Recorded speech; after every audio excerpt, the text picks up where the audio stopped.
चुनाव होता है 40 सीटें आदरणीय मोदी जी चुनाव हार रहे हैं। और भारतीय जनता पार्टी के मुख्यमंत्री, डिप्टी सीएम, तमाम सारे मंत्री, यानी एक महीने में कम से कम सैकड़ों मंत्री मिनिस्टर रायबरेली में नगर पालिका अध्यक्ष जिताने के लिए परेशान रहे, और जो कि दुगने मतों के अंतराल से हारे कांग्रेस के वर्कर से।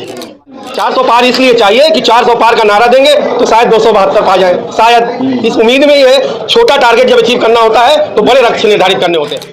राहुल गांधी 2024 में भारत के प्रधानमंत्री बनेंगे। मैं कहूंगा कि रायबरेली यदि काले पहाड़ को स्याही मान लिया जाए, समुद्र को दावात मान लिया जाए, कल्पवृक्ष की शाखा को लेखनी मान लिया जाए और सारी पृथ्वी को कागज मान लिया जाए, तो गांधी परिवार ने रायबरेली और अमेठी में जो विकास किया उसका हम वर्णन नहीं कर सकते। वो भाजपा वाले प्रमाण पत्र की मशीन है क्या? उन्होंने तो अपने मोदी का भी एजुकेशन सर्टिफिकेट जारी किया था ना, वो पूरे विश्व में फेक साबित हुआ था। तो जो अपने प्रधानमंत्री का एजुकेशनल सर्टिफिकेट को प्रूफ नहीं कर पा रहा हो, वो हमारी विचारधारा को कैसे प्रूफ करेगा? रायबरेली लोकसभा क्षेत्र में लगातार हमारा चुनावी सफर जारी है। यहाँ से कांग्रेस की तरफ से राहुल गांधी चुनाव लड़ रहे हैं, वहीं दूसरी तरफ भारतीय जनता पार्टी ने दिनेश सिंह को अपना उम्मीदवार बनाया है। यहाँ पर कुछ लोग उनसे बातचीत करेंगे इस बार चुनावी माहौल क्या है, 20 तारीख को चुनाव होने वाले हैं, उसमें जनता के मुद्दे क्या होंगे, किन मुद्दों पर यहाँ पर वोट किया जाएगा। सीधा जनता से जुड़ेंगे और जानेंगे कि आखिर इस बार माहौल क्या है। क्या नाम हो सर आपका? धीरज श्रीवास्तव। क्या लग रहा है अमेठी का माहौल क्या है इस बार? आप तो रायबरेली में हैं, अमेठी भी का माहौल एक तरफा है। वहाँ का माहौल ये है कि लोग आज गांधी परिवार को मिस कर रहे हैं कि जो गौरव उनका था अमेठी और अमेठी का, वो उनको चिंता दिख रहा था। तो वहाँ पे कोई विकास अमेठी में नहीं हुआ, कोई ऐसा काम नहीं किया अमेठी में इस एनडीए की सरकार ने, मोदी योगी की सरकार ने। बस एक काम था, गांधी परिवार को कितना हम गलत बोल के अपनी टीआरपी ऊंची करें। बस वहाँ की नेता जो थी स्मृति ईरानी जी, उन्होंने कोई काम नहीं किया। आप जनता में जब पूछेंगे तो केवल एक बात आएगी कि उन्होंने एक काम जरूर किया। गांधी परिवार जिसने इस देश में शहादत दी, देश के लिए शहादत दी, लगातार कई पीढ़ियाँ कुर्बान हुई इस देश में की सेवा में, देश की एकता अखंडता को बचाने के लिए गांधी परिवार का योगदान बड़ा योगदान है। जब भी इतिहास लिखा जाएगा, मोतीलाल नेहरू जी से लेके आज राहुल गांधी तक का जो संघर्ष है वो कोई छोटा संघर्ष नहीं है।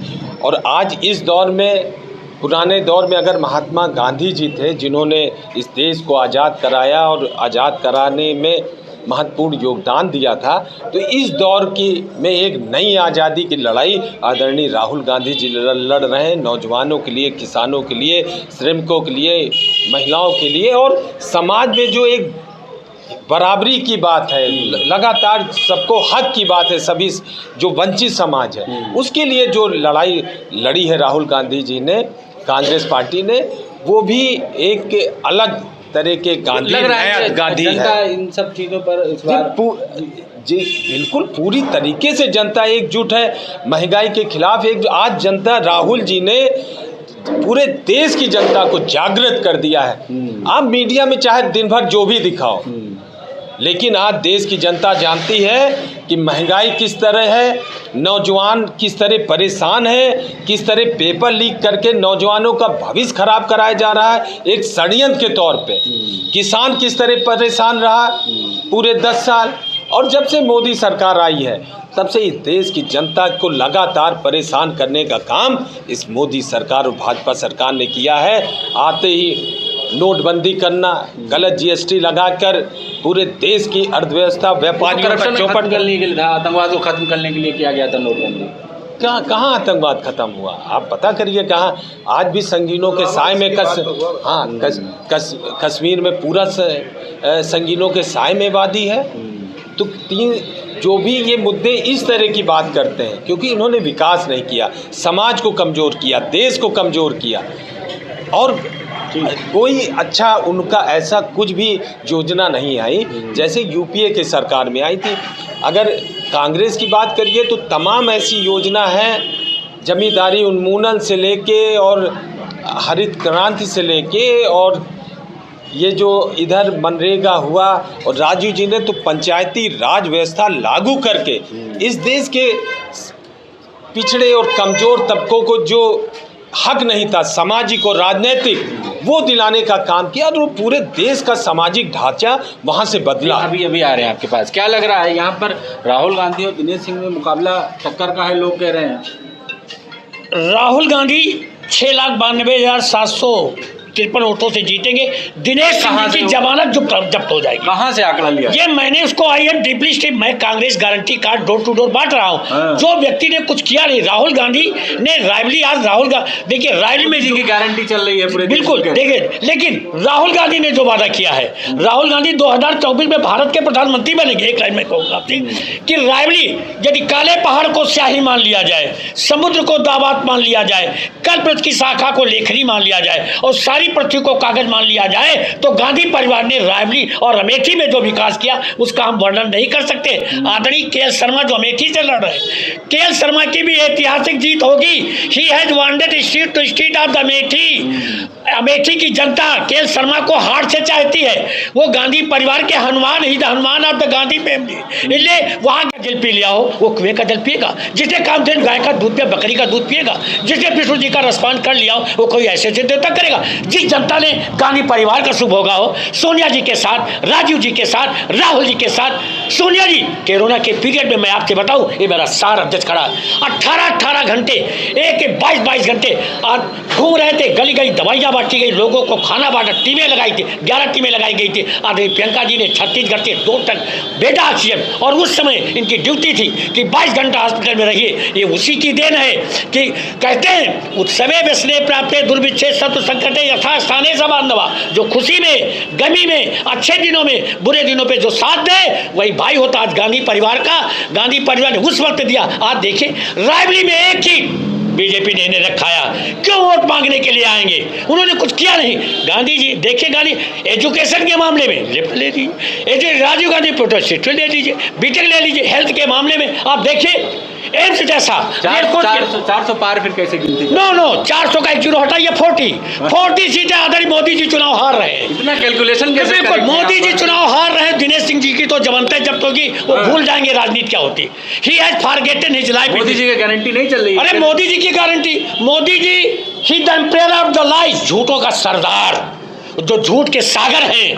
कहीं अगर कोई चाहे, कहाँ एक तरफ राहुल जी चंद्रमा और कहाँ एक तरफ आप उसकी तुलना कर दी जिन्होंने झूठ बोल करके इस देश की 10 साल में इस देश की जनता को छला है, धोखा दिया। और जान लीजिए, एक लाइन है, राइटर ने लिखा है, धोखा देने वाले को धोखा मिलता है, जब जनता आपकी धोखा देगी तो 40 में समेटेंगे। और भारत के प्रधानमंत्री यशस्वी मिस्टर राहुल गांधी जी 6,72,792 संख्या नोटेड कर दी है मीडिया महोदय, और राहुल गांधी प्रधानमंत्री की सीट ग्रहण करेंगे। मैं अभी आ रहा हूँ, आपसे बात करूंगा। क्या लग रहा है सर, इस बार माहौल क्या है रायबरेली का? एक तरफा माहौल है कांग्रेस के पक्ष में, दिनेश सिंह की तरफ कांग्रेस के पक्ष में। इधर तो बड़े बड़े नेता आ रहे हैं, उनके लिए प्रचार कर रहे हैं, कुछ असर नहीं होगा? अभी एक साल पहले यहाँ नगर पालिका का चुनाव बीता है और कांग्रेस पार्टी ने अपने एक वर्कर को नगर पालिका का प्रत्याशी बना के उतारा था। कांग्रेस पार्टी के नेता तो छोड़िए, सांसद तक कैंपेनिंग करने नहीं आई थी। और भारतीय जनता पार्टी के मुख्यमंत्री, डिप्टी सीएम, तमाम सारे मंत्री, यानी 1 महीने में कम से कम सैकड़ों मंत्री मिनिस्टर रायबरेली में नगर पालिका अध्यक्ष जिताने के लिए परेशान रहे, और जो कि दुगने मतों के अंतराल से हारे कांग्रेस के एक वर्कर से। तो जनता के चुनाव में जब जनता मूड बना लेती है मुद्दों के साथ, पार्टी के साथ, विचारधारा के साथ, तो फिर मोदी जी आए, योगी जी आए या कोई भी आवे, यहाँ जनता चुनाव लड़ रही है। पूरे देश में ही नहीं, रायबरेली में भी जनता बनाम मोदी सरकार चुनाव है, तो उनके आने से यहाँ कोई फर्क नहीं पड़ता। अमित शाह कह रहे हैं कि अमेठी हारे राहुल बाबा, वायनाड चले गए, अब यहाँ रायबरेली हारेंगे, सीधा इटली जाएंगे। देखिए कौन कहाँ जाएगा ये तो उनकी सोच है, वो सोचते रहे। हम भी सोच रहे हैं, आप यहाँ हमारा इंटरव्यू ले रहे हैं, कल दिखाएंगे नहीं, तो ये तो कोई बात हो नहीं, ये इस पे कोई जनाधार नहीं है ना, ये मैं कहना हूँ। हमारी सोच का हमारी सोच का आपकी कार्यशैली से कोई ताल्लुक नहीं है ना। कोई कुछ भी सोच ले हमारे बारे में, आप हो सकता है यह सोच के, मेरा रंग देख के कपड़े का, कि भारतीय जनता पार्टी का सिपाही दिख रहा है ना, लेकिन हम हैं क्या? लोग कहते हैं ना तिलक वाले ज़्यादातर उधर ही हैं, ये भी तो है। अब भैया तिलक वाले उधर हैं, वो जो ढोंगी हैं, हम प्रतिदिन तिलक लगाते हैं। उधर है इसका प्रमाण पत्र आप कैसे देंगे? भाजपा वाले कह रहे हैं, भाजपा वाले प्रमाण पत्र की मशीन है क्या? उन्होंने तो अपने मोदी का भी एजुकेशन सर्टिफिकेट जारी किया था ना, वो पूरे विश्व में फेक साबित हुआ था। तो जो अपने प्रधानमंत्री का एजुकेशनल सर्टिफिकेट को प्रूफ नहीं कर पा रहा हो, वो हमारी विचारधारा को कैसे प्रूफ करेगा? तो लग रहा है बदलाव होगा 2024। बदलाव हो गया है। अच्छा, हो गया। अब तो खाली खाना पूरी होनी है, परिणाम आने हैं। हाँ। जो कॉन्स्टिट्यूशन से जुड़ा हुआ, संविधान से जुड़ा हुआ मामला है, वो ये है कि अब चुनाव होना है, परिणाम घोषित होना है। जनता ने तो बदलाव कर दिया है। अच्छा, एक चीज़ अब जो भाषण में आ रहा है, राम मंदिर को लेकर आ रहा है, कह रहे हैं अगर कांग्रेस सरकार आएगी तो राम मंदिर का फैसला पलट जाएगा और राम मंदिर को बचाने के लिए हमें 400 सीटें चाहिए। अब हिंदू मुस्लिम, राम मंदिर, आस्था, ये सब फिर मुद्दे आ गए हैं। देखिए, आपकी जानकारी में बता दूं कि इस राम मंदिर का ताला सबसे पहले भारतीय राष्ट्रीय कांग्रेस के और इस देश के प्रधानमंत्री राजीव गांधी जी ने खुलवाया था। ठीक है ना? उस दिन से राम मंदिर के पुनः स्थापित होने के रास्ते खुले थे। तो जिस पार्टी की विचारधारा किसी भी धर्म की धार्मिक आस्था के साथ जुड़ी हो, हिंदू हो, मुसलमान हो, सिख हो या किसी और कम्युनिटी का हो, हम सबके धर्मों का सम्मान करते हैं, सबके साथ रहते हैं। और रही बात 400 पार, इसलिए नहीं चाहिए कि राम मंदिर बचाना है। 400 पार इसलिए चाहिए कि 400 पार का नारा देंगे तो शायद 272 पा जाएं, शायद। इस उम्मीद में ये छोटा टारगेट जब अचीव करना होता है तो बड़े लक्ष्य निर्धारित करने होते हैं। तो इन्होंने ये सोच के निर्धारित तो कर लिया है बड़ा लक्ष्य, लेकिन इनको ये पता नहीं कि लक्ष्य से कोसों दूर है।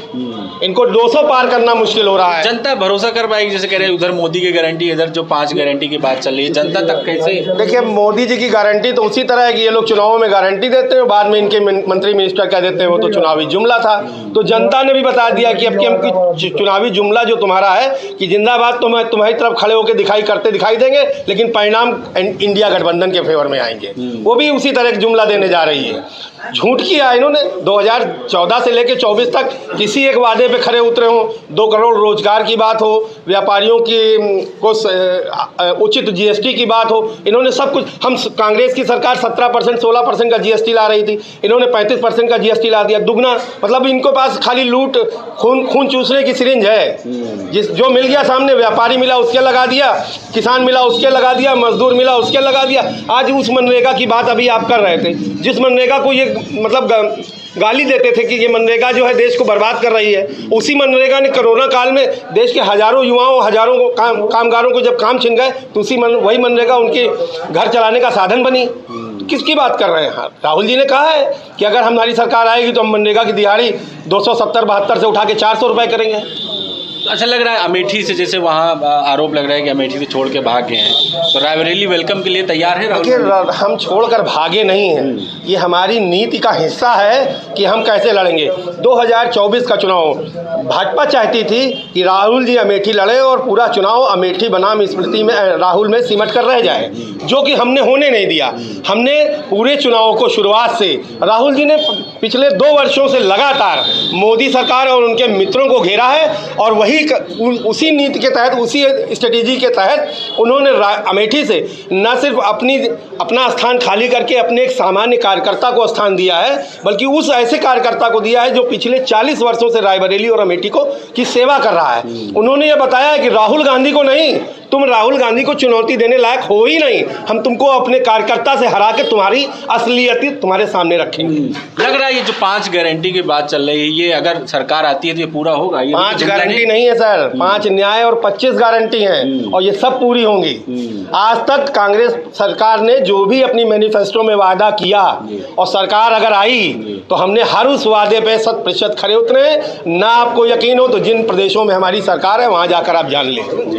हम अपने किए हुए वादों पर पहले पूरा अभ्यास करते हैं, पूरी उसकी खाका तैयार करते हैं कि हम यह काम जनता से वादा कर रहे हैं, इसको हम करेंगे कैसे। वह सब कांग्रेस पार्टी ने तैयार किया। अगर हमारी गवर्नमेंट आई तो 5 न्याय और 25 गारंटी यथावत जनता को मिलेंगी।